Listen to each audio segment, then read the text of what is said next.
we feel. Frank left school in Kansas for newspaper work in Chicago. He called it a big, ragging bully of a town. It was a love affair with city life and jazz. Well, the busyness of the place and the fact that almost never shut down day or night. There's always something going on. And I was quite impressed by that. Another thing, too, that impressed me was the fact that when I first went to Chicago, Prohibition still existed. And the speakeasies and the blind tigers were prevalent. I used to go to a place called the Van Dam Theater. Larry Armstrong played there.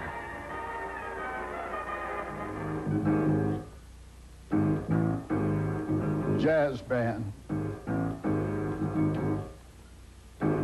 Play that thing, you jazz mad fools. Boil a skyscraper with a jungle. Dish it to him, sweet and hot. Ah. Rip it open, then sew it up, jazz band.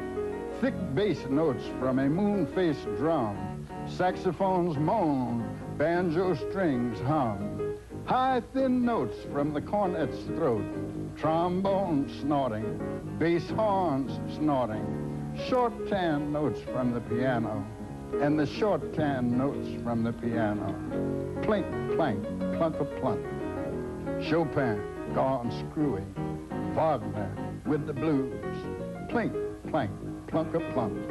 Got a date with Satan, ain't no time to lose.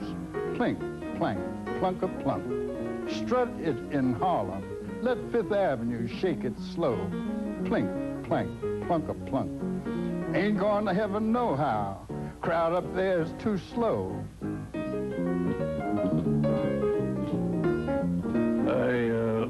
have felt that my poetry had something of the freedom of jazz, the improvisational quality of jazz.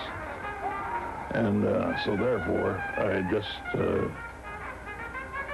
felt it was, the two were very closely entwined, jazz and my poetry. He was reporting on the black spirit, black life. He was trying to express through his poetry the combination of joy, tragedy, comedy, sadness, all of the myriad aspects of black life, which is too often seen by many people as a one-dimensional kind of existence.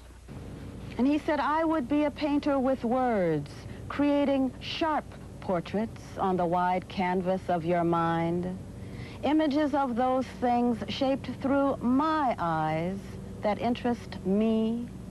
But being a 10th American in this democracy, I sometimes sketch a miniature, though I contract for a mural.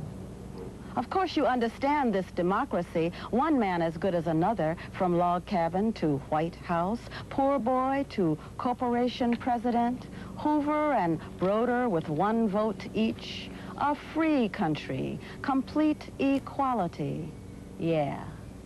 And the rich get tax refunds, the poor get relief checks.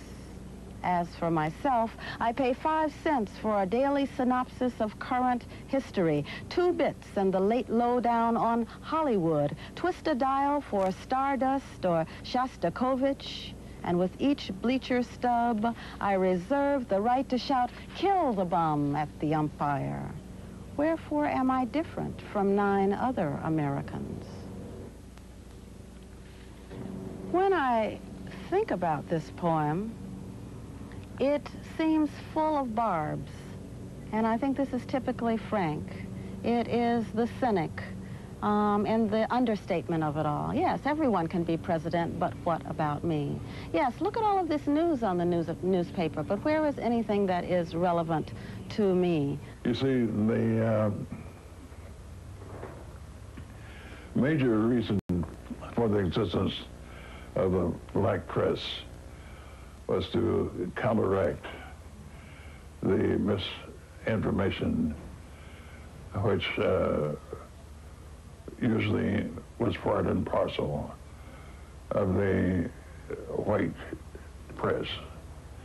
And so whenever anything happened that we didn't think was quite like it was said to be in the daily press, the white daily press, we made our own investigations and came up with the news. He came up with the news at papers like the Chicago Evening Bulletin, the Whip, and Gary American, and went to Georgia in '31, where as editor he established the Atlanta World as the first successful black daily. Work on Black Man's Verse, a poetry collection, brought him back to Chicago in 1934, where he later became executive editor of the Associated Negro Press. He felt it necessary to not only have a black press, but to have an association of all the black newspapers throughout the country to enhance their own striking power in terms of bringing a true message to the American people as a whole. As a journalist, Davis was painfully aware of the plight of black Americans.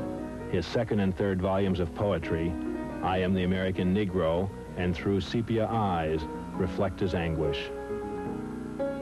In the beginning of one of his books, he has a forewarning which says, "Fairy words, a Pollyanna mind, do not roam these pages.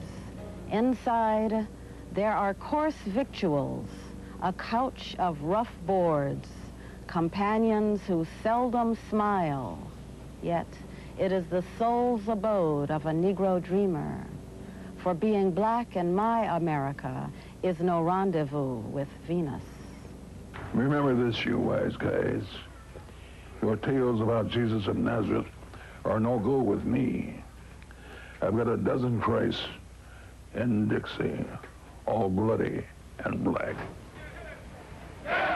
World War II posed a special challenge for black Americans who fought both for their country and against racial segregation. The black press championed their cause. I said that we are in a war against the fascist Nazi axis, and it doesn't look quite right for there to be one black army and one white army fighting against the Nazis. Often there would be little race riots between white and black soldiers. And whenever a race riot happened, I saw to it that it went out to the black newspapers. This caused the Office of Censorship to take notice, and they began calling me every Monday. They say, "Well, Frank, what's going on? You know, you're hurting the war effort by these stories you release." And I said, "Well, I am just reporting the truth. Now you are hurting the war effort yourself by having this continued division of troops." By the war's end, integration of the armed forces was making progress, and the optimism of returning troops brought new challenges to domestic injustice. This was right after World War II.